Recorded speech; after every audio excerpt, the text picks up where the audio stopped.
I think of patient presentations like that. You're seeing the end of the movie first, right? We're Tarantino here, so end of the movie's happening now. But what started the whole scene, right, or the whole movie? So what I ask is, did you play any sports? Have any falls as a kid? Car accidents? Any serious injuries for your lower back to hurt? Do you remember anything like that? No. No? I honestly played. Come around this side. I played soccer for a little while, but Okay. nothing too competitive. So in continuing to ask about this stuff, so do you have no radiating pain down the legs, no red flag signs, No incontinence radiating issues, pain. anything, right? Because we want to rule out cauda equina just in case. It's very rare, but it happens. Mm-hmm. And so, what do you do on your own to help this pain? Do you stretch at home? Do yoga? Anything like that? I don't do much. I study somatic more. dysfunction. Yeah. I kind of ignore the pain. Okay. I do stretch it. Honestly, when Okay. it gets really bad, I do find myself getting up, standing, Sure. and just like going to the wall and like doing like those TikTok exercises. It's like it temporarily relieves Yes. it, and then it comes back. And then it'll come back right after. So let's do some diagnosis and treatment, right? So if you want to bend your knees, feet flat, lift up your hips, and back down. Did you guys learn this yet? Yes, to reset it. The hip flap reset. Yep. And I come and look at the leg length discrepancies, right? If there's anything here. And she looks to be even, although she has an anterior talus on this side, right? And that typically fits with a supination pattern as well as a posterior fibular head. So I check that. And indeed, this is posterior slightly. So even though she has low back stuff, I start at the bottom, right? And you work your way up. Right? If you untangle a headphone cord, you don't start in the middle. You start at one end and go up the other. I've made it up to kind of here. Check for any knee torsions. Do you ever get knee ankle pain? Yes. Yeah. Which side? I honestly feel like it's this side. Yeah. I would really I bad would knee guess pain. That. So when I check for low back, I start at the hip, right? If you look at any area, you work kind of up and down from that. Any pain here? No? Any pain here? Yes. What am I testing for with that movement? What is the name of that test? Just think of the motion. Rotate. It's flexion, internal rotation, Oh, this is the abduction. Faber. No. I think Faber is this, right? External. Oh, Faber's a 4. Right? Yeah. Yeah. So this is going to test for what muscle? Piriformis. Good job, President. Okay. And any pain here? Yeah. And lower back. Right. So I can feel that tension, that fascial tension, when I bring her into like far adduction. And then I can honestly go right into treatment. So just push out towards me. Push, push, push, push. And what are we doing here? Relax. Relax. What kind? Push, push, push. I'm going direct. And relax. Post. Post isometric. Yes. Yeah. Push towards me. So how does PIR work? Post isometric relaxation. So patient goes towards the ease, and physician will go towards the restriction. Okay. But you'll always put them in. You'll set them up into the restriction when you start. So when you go towards the ease, what muscles do you use? The agonist or the antagonist? Agonist, right? So what situation would you use that in? Chronic or acute? PIR. Chronic. Correct. Because if you're using the agonist, it's going to be ouchy, right? Yeah. Correcto. Okay, let's check this side. So generally here, so she's got pretty common pattern that I find. It's an anterior right innominate with a slight inflare. Okay, you're going to see that in a lot of people, coupled with a posterior left with an outflare. At least in my opinion, I think it's from driving, because we're always reaching with that right leg. Do you drive a lot? Do you live in those fancy apartments on campus? Kind of next to it. Okay, though. yeah. I'm like, how do people live there? I would just be hanging out too much. Push towards me. They're nice apartments, though. I walked around there and relax and push. So what am I treating here? Towards me and relax. Using her hamstring, push towards me. That's a good question. Which innominate? The right anterior, correct? So I'm using that hamstring to pull it posteriorly. Okay, and then this is my style of thing. I check the psoas. Is that ouchy? Yeah. A little bit. Okay. And then I bring this down, and then we reassess. So boom, we've treated innominates, and then I do this little side shift test. So I can tell she's kind of a little bit like a banana. She's got a little right side bending. Okay. So a little right side bending here, with a slight pelvic shift. So if she is side bent right, she's rotated on a group curve, right? Yeah. Rotated left. So what side am I going to lay her on to derotate the lumbar spine? Side bent, right, rotated left. So maybe on this side, no? Yeah. Lie on your left side. Yeah. There you, I'm giving you clues.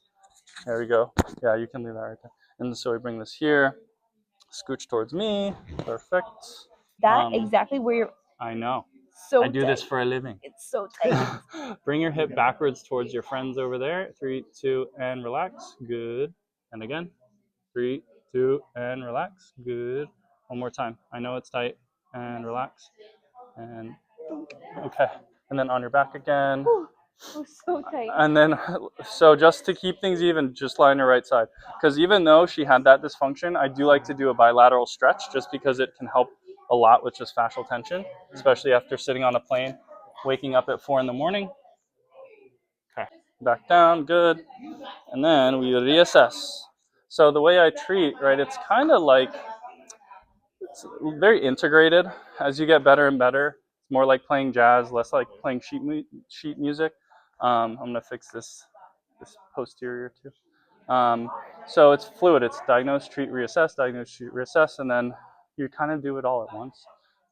Bring your foot inwards towards the midline. The foot, just the foot. Yeah. So I'm bringing that posterior fibular head forward. Relax. And do it again. I'd like to imagine this is how AT Still taught. And relax. The ghost of AT Still is in me. All right. So AT King. Okay.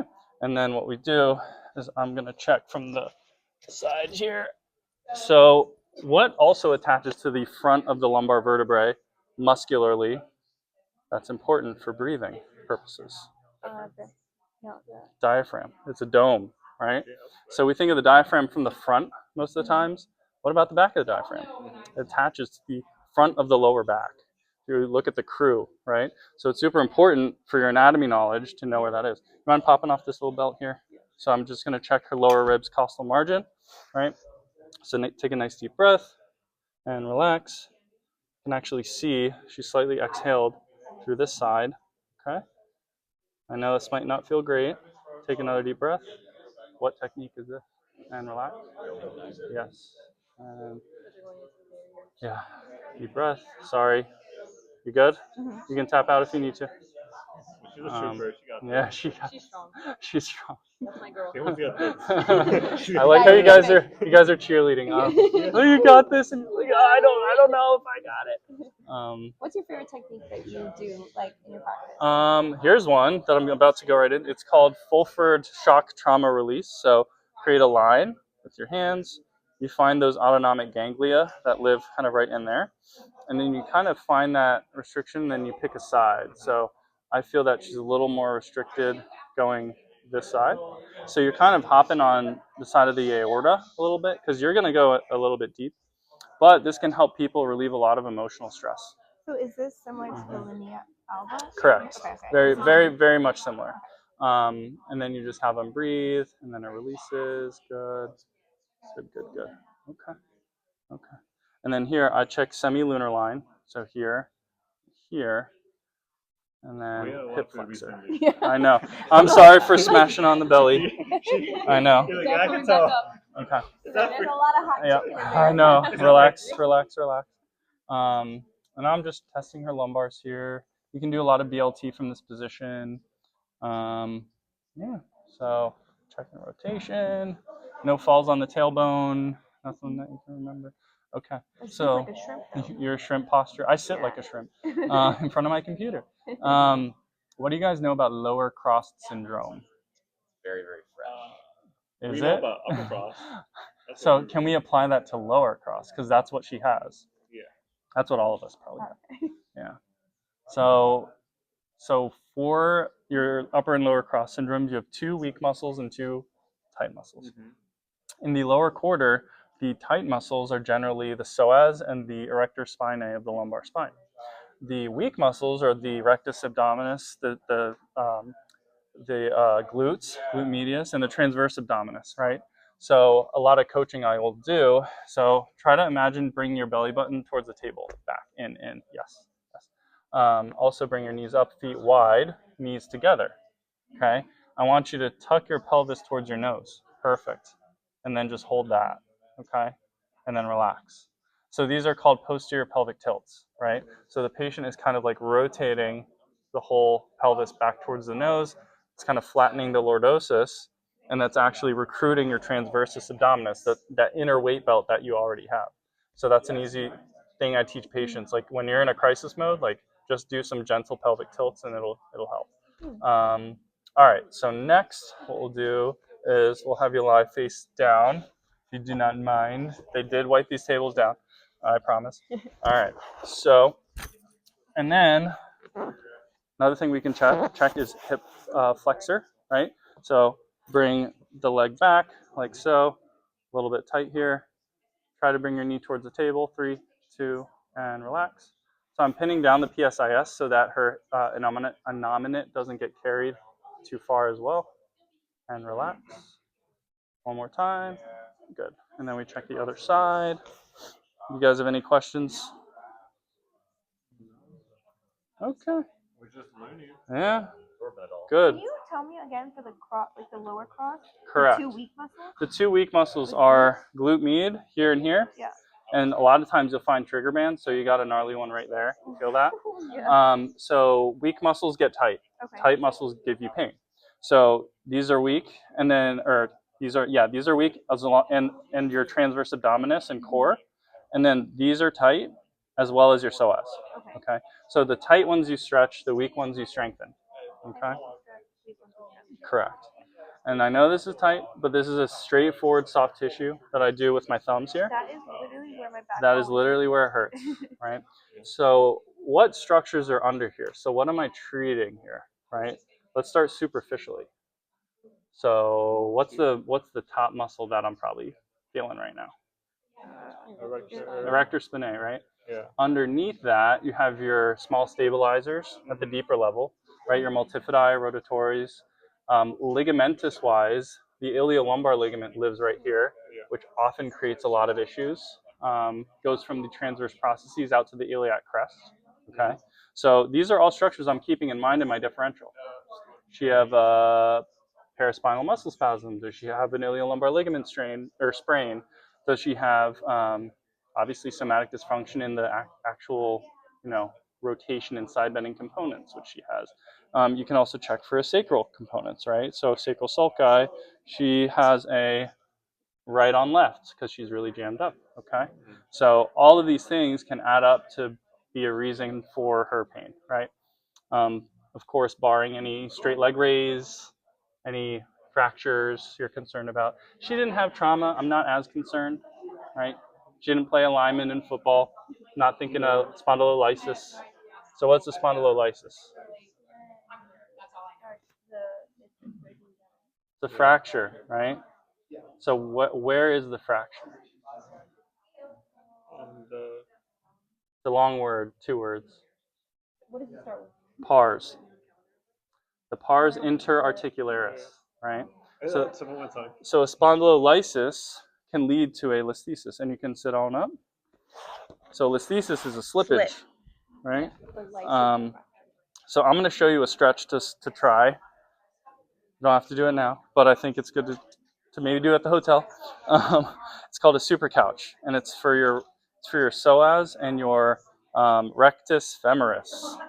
Everyone's favorite quad muscle. Well, my favorite quad muscle.